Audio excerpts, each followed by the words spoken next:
সব নেতাদের যিনি মরে গেছেন তাকে বলা হয় হি ওয়াজ এ লিডার, কিন্তু মুহাম্মদ ওয়াজ এ লিডার নো।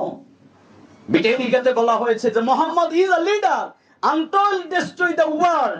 পৃথিবীটা ধ্বংস না হওয়া পর্যন্ত পৃথিবীতে কোনো নবী আসবে না, কিন্তু পৃথিবীর মানব জাতির জন্য একজন নেতা থাকবেন, তিনি হচ্ছেন মুহাম্মদুর রাসূলুল্লাহ সাল্লাল্লাহু আলাইহি ওয়াসাল্লাম।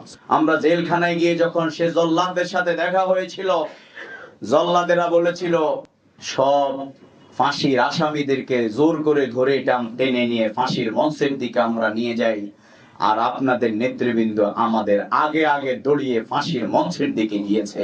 কারণ তারা বলেছে আমরা যত দ্রুত এই ফাঁসির রশি আমাদের গলায় উঠবে তত দ্রুত আল্লাহর সাথে আমরা মিলিত হব।